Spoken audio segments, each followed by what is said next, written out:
Θέλω και τον Χρυσόστομο και τον Στράτο και τον Δημήτρη και όλους εσάς, όλες και όλους εσάς, από την καρδιά μου να καταθέσω την αγάπη μου για σας.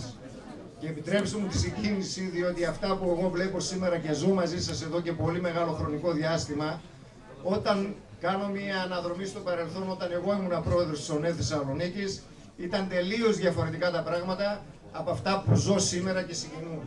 Και συγκινούμε γιατί άλλη καλύτερη οικογένεια από εσάς αποκλείεται να υπάρχει.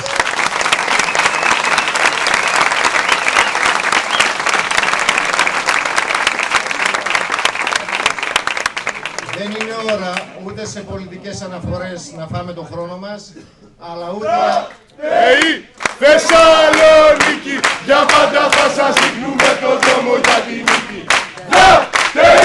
Θεσσαλονίκη, για πάντα θα σας δείχνουμε το δρόμο για τη νίκη. Θεσσαλονίκη, για πάντα θα σας δείχνουμε το δρόμο για τη νίκη. Η δυναμική που βγαίνει μέσα από τον καθέναν ξεχωριστά και αποτελείται ένα σύνολο αχτύπητο για όλες τις διαδικασίες, τις εκλογικές, τις κοινωνικές, τις επιστημονικές και όλες αυτές που εσείς δραστηριοποιείστε, να ξέρετε ότι για μας είναι ο προπομπός της επιτυχίας. Είστε οι άνθρωποι που θα ανοίξουν σε λίγο τους δρόμους της επιτυχίας για τη χώρα μας, αλλά και για την παράταξή μας. Και σαν ένας μέλος αυτής της παράταξης και εγώ, καταθέτω τη δική μου μικρή δύναμη μέσα στη δική σας, για να πολλαπλασιαστεί η φωνή μας και να ακουστεί από άκρο σε όλη την Ελλάδα. Διότι η δική σας φωνή είναι γνήσια, ανθρώπινη και αυθόρμητη φωνή που ακούγεται. Με Γιώργο Τσάμαστρη, δεύτερη, με Γιώργο Τσάμαστρη, δεύτερη, με Γιώργο Τσάμαστρη, δεύτερη, με Γιώργο Τσάμαστρη, δεύτερη. Θέλω να σας πω το εξής και να καταθέσω μία δήλωση. Όσο ζω πολιτικά, να ξέρετε ότι θα είμαι μαζί σας. Όσο αγωνίζομαι, θα έχω στο μυαλό μου εσάς. Όσο προσπαθώ, θα είναι γιατί θα υποστηρίζω τα δικά σας συμφέροντα.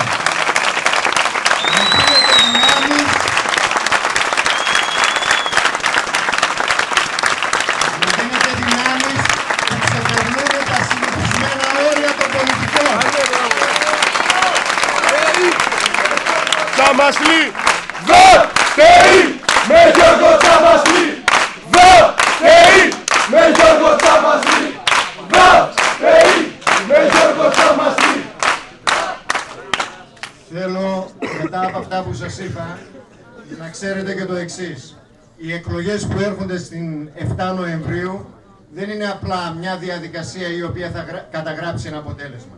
Είναι ένα μήνυμα που θα βγει προς την κεντρική διοίκηση του κράτους, δηλαδή στην κυβέρνηση του ΠΑΣΟΚ, η οποία έχει βάλει σε δεινά τον ελληνικό λαό και προπάντων την νεολαία μας. Έχει αφήσει την νεολαία μας χωρίς όραμα και χωρίς προοπτική. Και πρέπει να έρθουμε εμείς, πρέπει να έρθουν οι φιλελεύθερες δυνάμεις αυτές που υπηρετείτε και αγωνίζετε εσείς, για να δώσουμε αυτή την προοπτική και την ελπίδα που χρειάζεται η χώρα μας. Και το λέω αυτά με βαριά συνείδηση.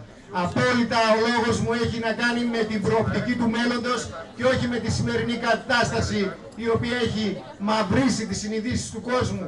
Έχει δημιουργήσει ένα σκοταδισμό ο οποίος κυριαρχείται γύρω από το μνημόνιο. Εμείς το μνημόνιο όχι θα το σκίσουμε, όχι θα το πετάξουμε, αλλά στη θέση του θα δημιουργήσουμε μία άλλη πρόταση η οποία ουσιαστικά θα βγάλει την Ελλάδα μέσα από αυτό το αδιέξοδο. Και η Ελλάδα δεν είναι κάτι αόριστο. Η χώρα μας δεν είναι κάτι ξεπερασμένο προϊόν το οποίο δεν έχει πέρασει πλέον. Η χώρα μας είμαστε εμείς. Είστε όλες και όλοι εσείς. Είμαστε εμείς που μαζί σας μπορούμε να δημιουργήσουμε καινούργια πράγματα.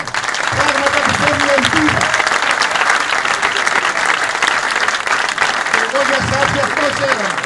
Χαίρομαι γιατί ιδιαίτερα συμμετέχετε. Χαίρομαι γιατί δεν αφήνετε τα πράγματα στην τύχη τους. Δεν αφήνετε άλλους να καθορίζουν τη δική σας προοπτική και το δικό σας μέλλον. Αλλά δημιουργείτε μόνοι σας την προοπτική.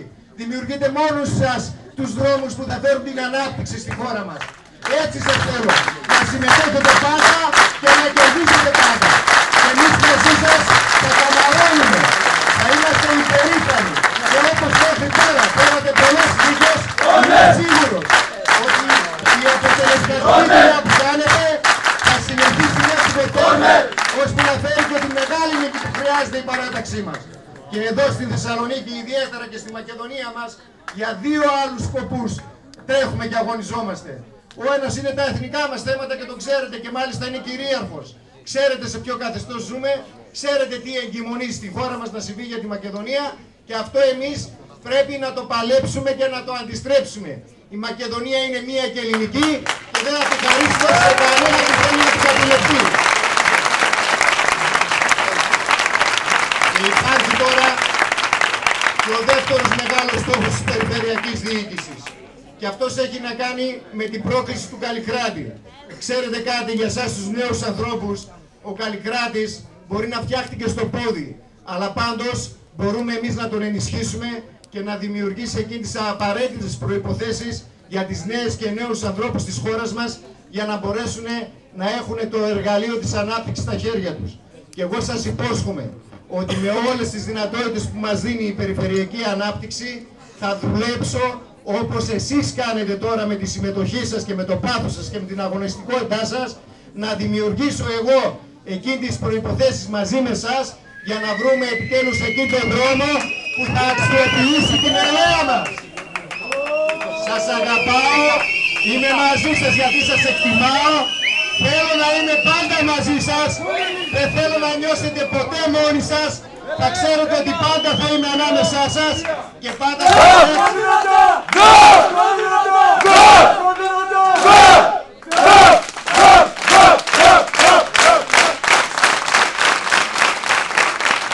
Άρα περισσότερα πράγματα δεν θα σας πω. Είναι λίγος καιρός που απέμεινε μέχρι τις 7 Νοεμβρίου.